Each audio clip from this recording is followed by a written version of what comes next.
नमस्कार दोस्तों, वार्ता के नए वीडियो में आपका स्वागत है।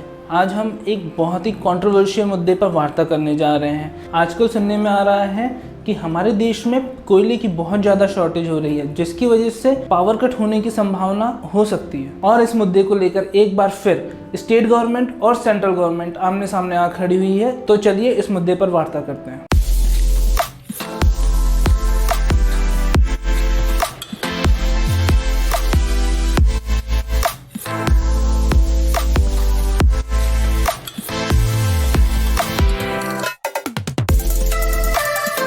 दोस्तों, जैसा कि हम जानते हैं और आजकल न्यूज़ में भी चल रहा है कि यूरोप और चाइना में बहुत ज़्यादा कोयले की शॉर्टेज है। और तो और चाइना में तो ये हालत है कि वहाँ पर कई सिटीज़ में कोयले की शॉर्टेज की वजह से कई दिनों से लाइट नहीं है। पर क्या हमारे देश में भी इस कोयले की शॉर्टेज की वजह से कुछ ऐसी ही हालत हो सकती है? ये बात जाहिर है कि इस क्राइसिस के चलते हमारे देश में भी बहुत इफेक्ट पड़ सकता है। बिकॉज पावर सप्लाई आज भी हमारे देश में 52% तक कोयले पर निर्भर करती है। पर क्या सच में हमारे पास कोयले की इतनी ज़्यादा शॉर्टेज है?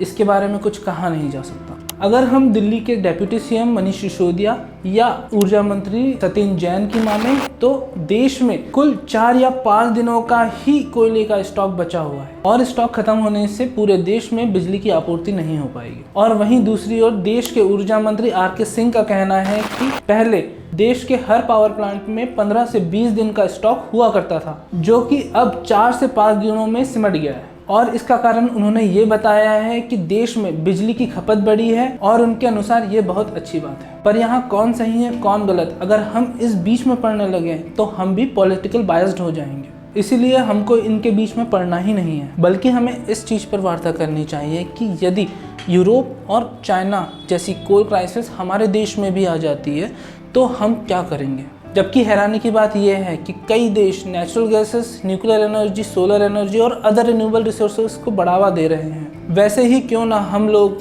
कोयले की निर्भरता को कम कर अदर रिसोर्सेज की तरफ आगे बढ़े, क्योंकि हम सभी जानते हैं कोयला खदानों से निकाला जाता है, जिसके लिए कई हेक्टेयर जंगल काटे जाते हैं और माइनिंग की जाती है। और तो और हमारे सामने एक बहुत बड़ा एग्जाम्पल है चाइना, जिसकी पावर सप्लाई 50% तक कोल पर निर्भर करती है। और जब उसके ऊपर यह क्राइसिस आया तो वह अपने शहरों में कई दिनों से बिजली की आपूर्ति नहीं कर पा रहा। तो क्यों ना हम चाइना की गलती से एक सीख लें और बाकी की रिसोर्सेज पर फोकस करें, ताकि हम इस क्राइसिस के आने से पहले ही तैयार खड़े। पर इस आवाज़ को सरकार के कानों तक पहुंचाने के लिए आपको एक छोटा सा काम करना होगा। इस वीडियो को हर प्लेटफॉर्म पर शेयर करें ताकि हमारी वार्ता सभी सरकारों के कानों तक पहुंचे। और आपके कुछ वैल्यूएबल सजेशंस हो तो वो भी कमेंट करके बताएं। और हमारी वीडियो आपको अच्छी लगी हो तो इसे लाइक करना ना भूलें और हमारे चैनल को सब्सक्राइब करके बेल आइकॉन भी दबा दें, ताकि ऐसे ही टॉपिक पर हम वार्ता कर रहे हैं और हमारे वार्ता की नोटिफिकेशन आप तक पहुँच जाए। धन्यवाद।